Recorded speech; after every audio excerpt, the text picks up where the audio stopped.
with Nemesis Industries. I'm one of the owners here, and today we're going to be installing the set of rear Notorious flares on this 2007 two-door Jeep JK.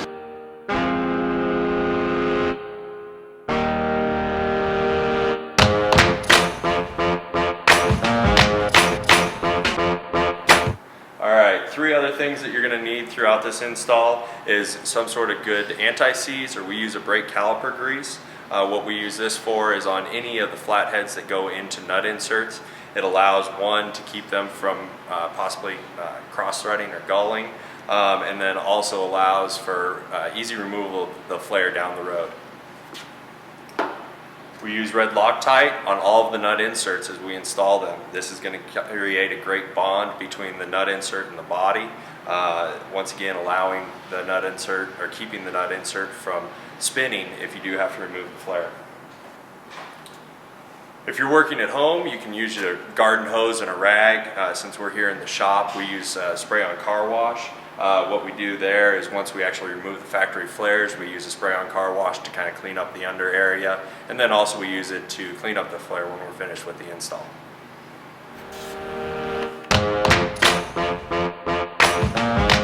I have 16 nut certs, 12 2-inch flathead 5/16 stainless steel bolts, 2 1.5-inch stainless steel flathead bolts, and 6 1-inch stainless steel bolts. You'll have 4 flat washers and 4 nylock nuts. So the first step is actually going to be to remove the inner fender and the factory flare from the vehicle. We've gone ahead and removed the tire from the vehicle just to make shooting the video a little bit easier, but you don't have to do that when you actually are doing it at home. To remove the factory inner fender, what you're going to want to do is go to each of these plastic rivets.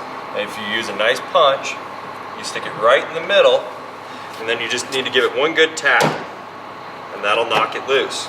You're going to want to continue doing that all the way around.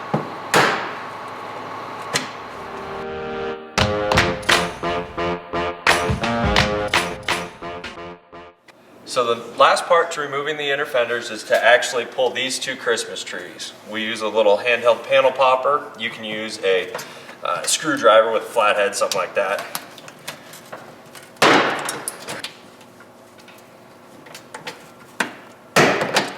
Once you've removed all of the rivets through here, the Christmas trees on the inner fender, then you need to come up to the flare, and it takes a little bit of a pull, but if you kind of rotate out as you pull up, you'll start to release the flare from the side of the vehicle. The flare is removed, you can go in and you can pull out the inner fender. There will be a couple Christmas trees. If you can't get to them, you can still just pull them out. And now you have your inner fender out. Okay, now that your flare and your inner fender are off, there will be a couple of these little plastic pieces left, unless you get real lucky and they all come off with the fender. What you're going to want to do is take a flathead, or once again we'll use our panel poppers, and go ahead and come in there and pop it out.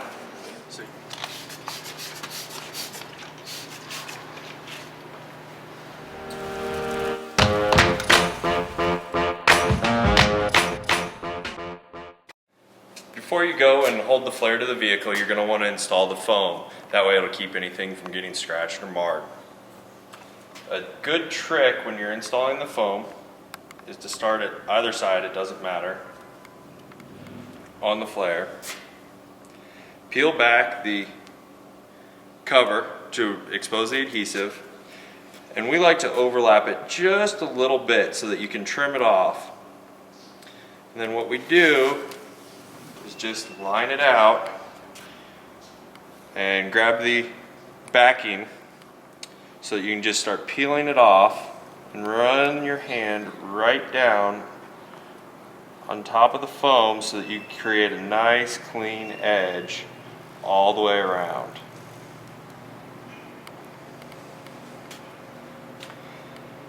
If you get off a little bit, you can still peel it back really easily and then do it again.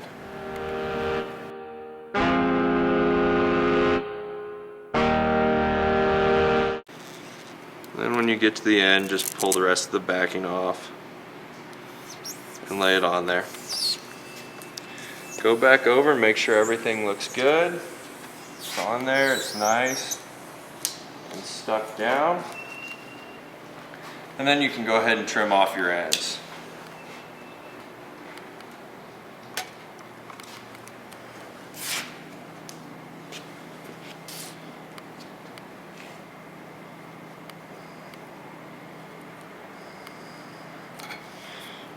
Just like that.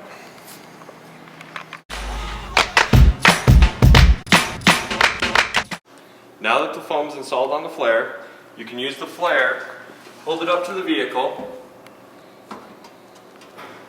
and it'll show you which holes you need to open up for the nut inserts. So what I've done is actually pulled the flare off now and just marked all the holes very visible for everybody to see. These first 4 are going to get the nut inserts.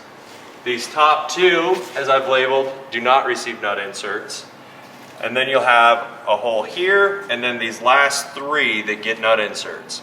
So of all the holes that are left from the factory flare, there's only 1 that's actually not used. Now that we've marked all of our holes, we can take our drill and our 17/32 drill bit and go through and mark the holes. Notice I put on some safety glasses for this part.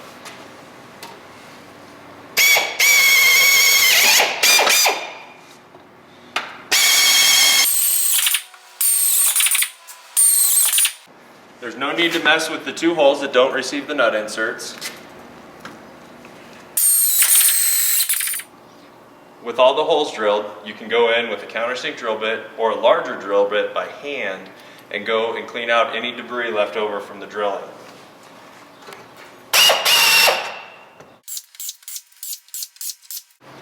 We like to go through one more time and just clean everything up. That way when you're installing the nut inserts, make sure that nothing's in your way. You just want a really nice smooth surface for that flare to sit against. As we mentioned in the beginning, you're going to want to use red Loctite when you're installing the nut inserts. You go ahead and put a little bit on the ridges, and then you can just take it all around the outside there. That way it's nice and coated. When you install nut inserts, you want to make sure that it's all the way nut back and firmly against the body of the vehicle.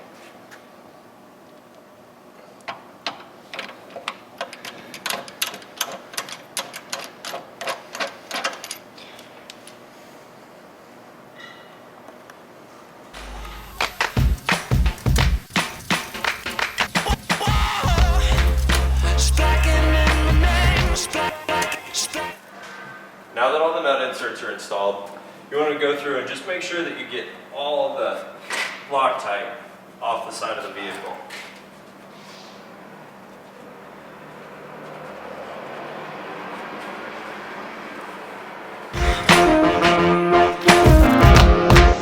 Now's a good time to have somebody come in and help you hold the flare as you match it up to the vehicle. You want to do that so that you don't damage the finish.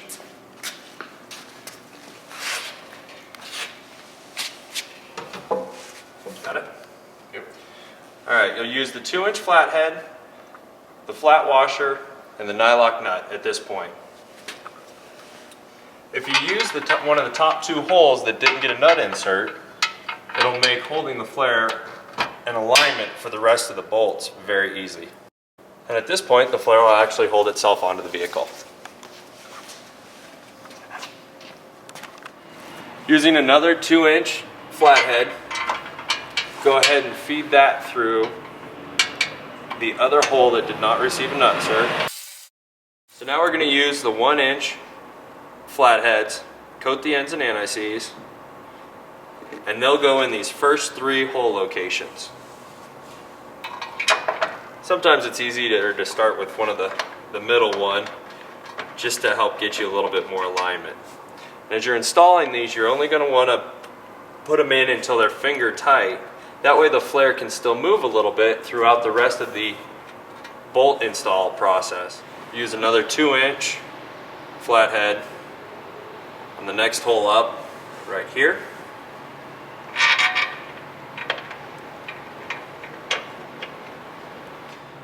You'll use 3 more of the 2-inch flat heads in these next 3 locations, and then the last one will be the 1.5 inch at the very bottom. With all the flat heads installed loosely, now you're going to want to go back and start to tighten them. I like to start with the center and work my way to each end.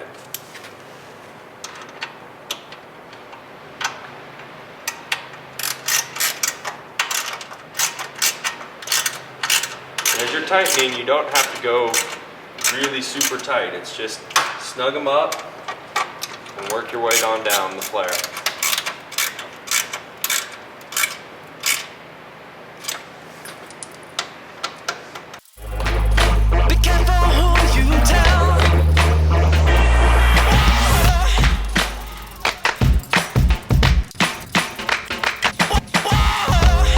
As you finish tightening down all the flathead bolts, you want to just watch your gap right in here. And it's just going to pull this flare in just perfectly right along the body seam all the way down.